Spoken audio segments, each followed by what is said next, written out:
are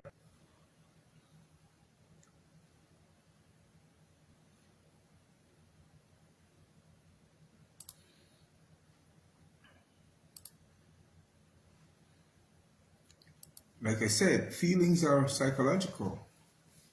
For example, the feeling to become close with someone. Such behavior is consistent with the nature of the territorial and boundary setting reptilian brain, which human beings also have, just like the other creatures. When people are living on the level of basic survival, they tend to be compulsive in thought and behavior, and so there are predators. Predators prey on others, and if they are successful, then the prey becomes a victim. It is instinctive behavior. With people living on the level of basic survival, the lines become blurred. Therein, so many get entangled as they satisfy their lust. People who only live through their body and mind are not being governed by their spirit, are only half alive. You've got to bring your body, mind, and spirit under the same roof to live a fulfilling life. So they get lonely and are easily bored and are like push-start engines needing inducement from outside.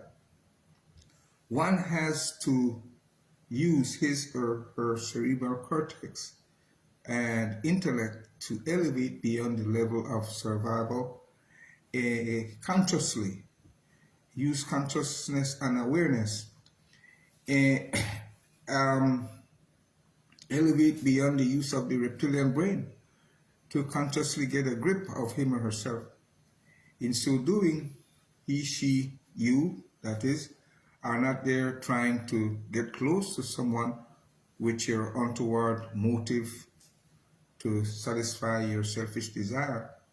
A person who is spiritual, on the other hand, keeps his or her level of consciousness and awareness at 100 and gets involved, however, without getting entangled, always seeing with clarity. A spiritual-minded person is not a predator. If he, she sees someone in a vulnerable state or condition, he, she goes to the aid of that person. So in being conscious, you must understand that people will choose to live on the level of survival. People who choose to live on the level of survival like to keep the lines blurred. They make a habit of calling everyone uncle and aunt, brother and sister. All of a sudden, they go around saying things like, we are all cousins, you know. First cousins are the children of two siblings. Therefore, your first cousins are your bloodline, uncle and aunt's children. Again, first cousins are the children of two siblings. So whoever may be first cousins to your parents are thereby second cousins of yours.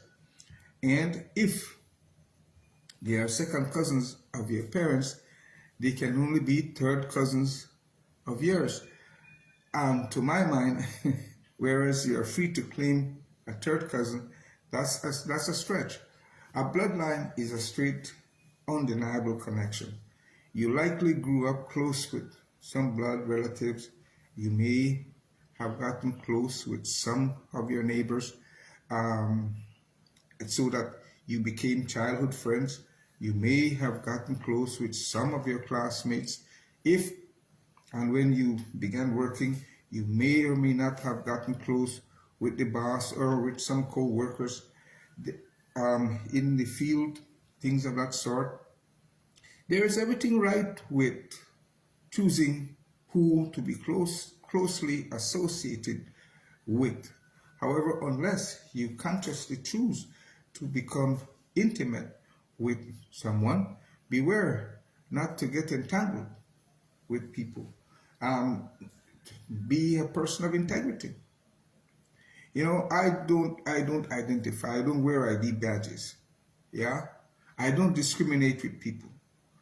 So but I associate and with all because I don't discriminate. Um, God is uh, uh, God is not a God of prejudice. God is impartial. That's that's what I do. I've got to be impartial. So look, um, if it means that I'm getting close with someone to the behest or detriment of others, then there's something wrong. So I don't discriminate. No, I I get close with everyone without getting entangled. And if anyone dares to ask me do something that is untoward, uncharacteristic, something illegal, something under the table, family or otherwise, no, they're not talking to me at all.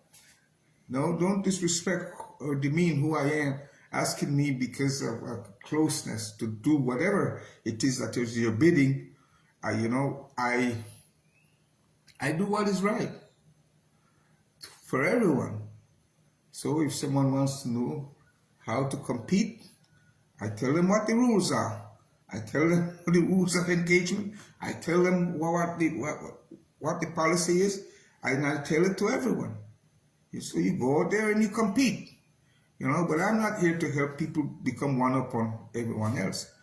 Never. That's not me. As a matter of fact, to my mind, I follow the Constitution. People should demand their equal right, with which comes equal opportunity, and that's for everyone. I.e., the Belize Constitution is for all Belizeans, all citizens. Yeah? So that's what I'm about. Equal, wanting what is yours. And a right is not for debate, It's to be given. It's a demand. So you should be able to go into court and demand your damn right. So that's what the policymakers needs to be busy doing, to ensure that the rights are then put into legislation and policy, funded, so that they are operationalized. Anyway, let me continue here. There is everything right, like I said, with choosing who to be closely associated with. However, unless you consciously choose to become intimate with someone, beware not to get entangled with people. Be a person of integrity. Nowadays, the word relationship denotes the sharing of bodily fluids. So the concept has become corrupted. However, people can have intellectual relationships on a strictly platonic level, having nothing to do with intimate touching. Always do your homework, my friend, so you know your direct blood relatives coming through your great-great-grandparents on both sides, mother and father, your great-grands on both sides, mother and father, your grands, coming down to your parents and the children from each line, irrespective of their last names, meaning whether common law or married or whatever, or whether the father or mother had 1, 2, 3 or more sets of damn children. Yeah, don't discriminate. Just list it down. Don't get carried away with whether they were legitimate or illegitimate in your mind, married or unmarried. Just list it down, last name, and get the facts. Get the facts. Yeah? Learn how to do your homework with clarity. Simply gather and know the facts related to your bloodline so you are not there walking around blind, thinking every next person walking down the street is your relative. Care about others.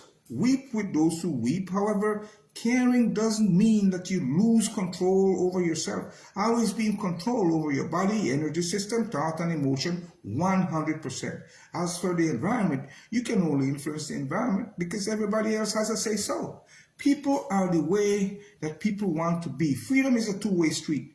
You are the producer of love, so you can and should only give it away, not hold people to ransom. Not give it with conditions, because you are the producer. You can only fall in love, and if you fall, unless the other person also falls, you are being exploited. In falling, you compromise your freedom in making choices, because you then share it with someone else. Your heart can only be broken if you give it away. You must keep you must keep love unconditionally, but keep your heart. Live with full intensity as if it were going to be your last day. Whenever you are with someone, regardless of whether the relationship is platonic, professional, or intimate, give your undivided attention, even disallowing your own thoughts from distracting you. For that is the way your perception will grow. Your perception grows when you are still and quiet. Still, not only in body, but also still with a quiet mind. Don't talk like you don't know where your mind goes. Your mind doesn't go anywhere. You're just not in control of it. Thinking is an activity. You have to stop diddling and cut every other distraction to create meaningful thoughts. Life is about creating memorable experiences. I never have a dull day in my life. Never. Even when I'm alone, I'm never lonely. Nothing alters my peaceful and joyful state of mind, as well as my blissful and ecstatic feeling.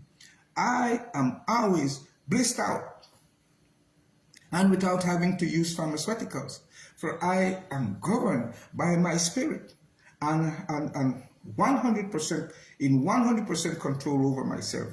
I don't get bitter, angry, envious, jealous, and so on. That is to create poison and drink it myself. How ridiculous would that be? I like you. I'm a chemical factory, so I make all my emotions sweet. I keep my body, energy, thought, and emotion pleasant. I don't give anyone the satisfaction of determining what goes on within myself. Neither should you. I am 100% in control over myself. As for the environment, I can only influence it because everyone else has a say-so. So that's life. In life, when things are not going your way, it's because it may be going somebody else's way. Either that or God's way. Get over yourself, my friend. You control yourself, and you should 100% of the time in body, energy system, thought, and emotion. But you can't control the environment. Freedom of choice is a two-way street. Don't be calling other people, saying they are betraying you, traitors, and so on, because they're not doing your bidding. Stop thinking and behaving and acting like a dictator. People are the way they want to be, doing what they want to do. Freedom of choice is a two-way street. You are doing whatever it is you want to do, and they are doing whatever it is they want to. But you want to put them in a pressure cooker to do what you want to do? Stop trying to be a dictator. People are born human beings, already knowing how to be, how they feel and how they think, and in due time what they want for an ambitious career. Therefore, let it be so. Italatia, gone. Kaya si Seya, ayun.